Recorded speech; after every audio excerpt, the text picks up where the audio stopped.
सारी बीमारियां कहां जन्म लेती है? शायद हमने ही निमंत्रण देकर बुलाया है। वो तो आना ही नहीं चाहती थी, हम गए और दरवाजा ठकठकाया, आओ आओ आओ। हमने पत्र भेजा, ईमेल, व्हाट्सएप, क्यों नहीं आ रही हो? सोच सोच के, सोच सोच के, सोच सोच के कई सारी बीमारियां हैं जो अभी मनोवैज्ञानिक कहते हैं मानसिक है, और फिर वो शरीर के ऊपर आती है। कहीं ना कहीं अंदर एक बिंदु है, तनाव है। दो नियम है विज्ञान में, law of attraction and law of faith. Law of attraction कहता है जो संकल्प तुम करोगे वो संकल्प प्रकृति में जाएगा, रिएक्शन होगी और घटनाओं का निर्माण। सोचते रहो मैं बीमार हूं, मैं बीमार हूं, डर है कहीं मैं बीमार ना हो जाऊं, कहीं मैं बीमार ना हो जाऊं। संकल्प भेजा प्रकृति में, वायुमंडल में, सिमिलर संकल्प, ऐसा ही संकल्प को वो अट्रैक्ट करेगा और परिस्थितियां निर्माण होगी। लॉ ऑफ फेथ ये रोग मुक्त होने के लिए है। देखा गया जिसका जिस पर विश्वास उसी से वो ठीक होता है। लोग बड़े बड़े डॉक्टरों से ठीक नहीं होते और झाड़ फूक वाले से ठीक हो जाते हैं, क्यों? विश्वास का नियम वहां काम करता है। तो ये दोनों ही चीजों को समझना है। और यदि हमें कोई शारीरिक बीमारी भी है तो समझना है उसको। कई सालों पहले 1950s में एक जर्नल में आया था एक विदेश की कहानी कि जिसमें एक व्यक्ति था जिसका नाम था मिस्टर राइट और उसके डॉक्टर थे मिस्टर बेस्ट, डॉक्टर बेस्ट। उस मरीज को एक बीमारी हो गई थी, कैंसर की।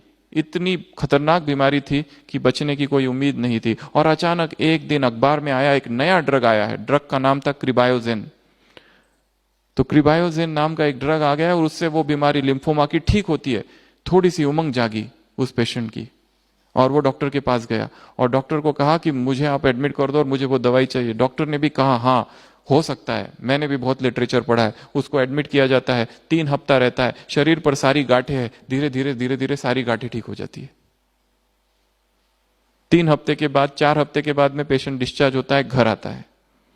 घर जैसे ही आता है कुछ महीने के बाद, कुछ हफ्ते के बाद फिर से अखबारों में खबर आती है कि वो जो दवाई थी वो बिल्कुल फालतू है, उस दवाई का कोई असर नहीं है, बहुत सारे अभी मरीजों पर ट्राई की गई है, कुछ भी फायदा नहीं हुआ। तो जैसे ही वो व्यक्ति ये सुनता है उदास हो जाता है, एकदम उदास हो जाता है, एकदम उदासी सी छा जाती है और कुछ ही हफ्ते में फिर से सारी गांठें आ जाती है। पर अब जो मिस्टर डॉक्टर बेस्ट थे वो सोचते हैं कि ऐसा मैं नहीं होने दूंगा।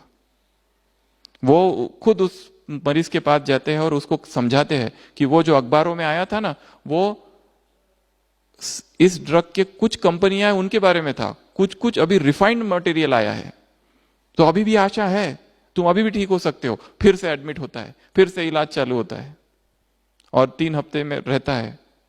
वैसे डॉक्टर तो वही दवाई देता है जो थी, नई नहीं देता है, पर उसको कहता है कि नई वाला सुपर सुपर रिफाइंड ब्रांड आया है और फिर से सारी गांठें चली जाती है, फिर से ठीक होता है, फिर से मरीज घर जाता है खुशी खुशी। और कुछ हफ्तों के बाद फिर से न्यूज़पेपर में आता है overall final news, confirm news कि जो दवाई है क्रिबायोजेन फालतू है, कुछ नहीं होता है, बैन हो चुकी है, उससे साइड इफेक्ट्स हो रहे हैं, लोगों की जानें भी जा रही है।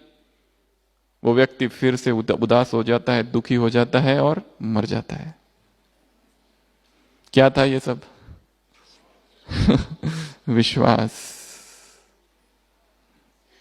Law of faith.